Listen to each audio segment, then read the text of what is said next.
नीचे जाकर बैठ गए और उन्होंने अल्लाह से दुआ करी, रब्बी इन्नी लिमा अंज़लता इलैया मिन खैरिन फ़कीर। ए अल्लाह, तू जो कोई भलाई मेरी तरफ भेजना चाहे मैं उसका मोहताज हूँ। मूसा अलैहिस्सलाम नंगे पैर मदियन पहुंचे थे। उनके पैर जख्मी थे और उन्हें शदीद भूख लग रही थी। उस वक्त वो बहुत जरूरतमंद थे, लेकिन वो किसी से भी मदद नहीं मांगना चाहते थे। उन दोनों में से किसी एक औरत ने मूसा अलैहिस्सलाम की ये दुआ सुन ली। वो वापस बस्ती में अपने बाप शोएब अलैहिस्सलाम के पास आई और उन्हें मूसा अलैहिस्सलाम के बारे में बताया कि कैसे मूसा अलैहिस्सलाम ने उनकी मदद करी। ये भी बताया कि इस वक्त वो जरूरतमंद है मगर बहुत खुददार है। शोएब अलैहिस्सलाम ने मूसा अलैहिस्सलाम को अपने पास बुलवाया। उनकी एक बेटी मूसा अलैहिस्सलाम के पास शर्म हया से आई और फरमाया, हमारे बाप आपको बुला रहे हैं। आपने हमारे जानवरों को पानी पिलाया, इसलिए वो उसका उजर देना चाहते हैं। मूसा अलैहिस्सलाम खुददार तो थे, लेकिन उस वक्त बहुत जरूरतमंद थे, इसलिए वो मौके की नजाकत को देखकर साथ चल पड़े। उन्होंने महसूस किया कि वो लड़की शर्म के मारे छुप रही है, तो वो उससे आगे चलने लगे। कहीं मुड़ना होता तो वो लड़की उस डायरेक्शन में एक कंकड़ फेंक देती। मूसा अलैहिस्सलाम उस तरफ मुड़ जाते। इस तरह वो उनके घर पहुंचे और उनकी मुलाकात शोएब अलैहिस्सलाम से हुई। मूसा अलैहिस्सलाम ने शोएब अलैहिस्सलाम को अपने बारे में बताया और जो वाकयात उनके साथ पेश आए थे वो भी बताए। शोएब अलैहिस्सलाम ने उनसे फरमाया, आप मत डरिए, आपने जालिम कौम से निजात पाली है। उनकी एक बेटी ने कहा,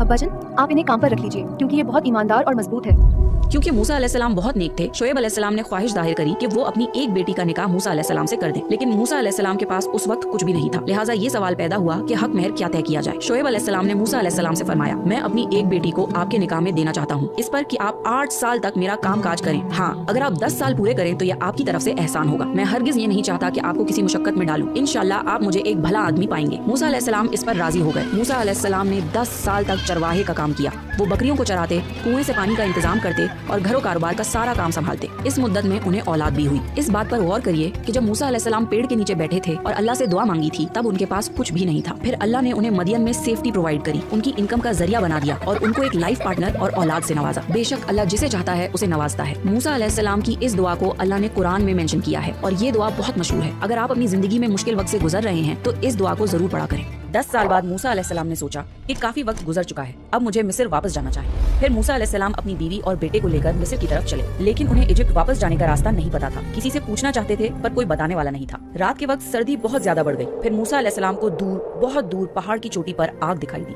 और उन्हें आग की शदीद जरूरत थी ताकि आग ताप सके। रेगिस्तानों में अक्सर रात को बहुत ठंड हो जाती है, इसलिए मूसा अलैहिस्सलाम और उनकी फैमिली को उस वक्त आग की जरूरत थी ताकि वो आग को ताप सके। मूसा अलैहिस्सलाम ने अपने घर वालों से कहा, मुझे आग दिखाई दी है, बहुत मुमकिन है कि मैं आग का एक अंगारा आपके पास ले आऊं या हमें कोई रास्ता ही दिखाई दे जाए। फिर मूसा अलैहिस्सलाम उस पहाड़ पर चढ़ गए और उस आग के पास जाते रहे। मूसा अलैहिस्सलाम को इस बात का अंदाजा भी नहीं था कि अल्लाह उनसे पहली बार कलाम करने वाले हैं और उन्हें नबूवत से नवाजने वाले हैं।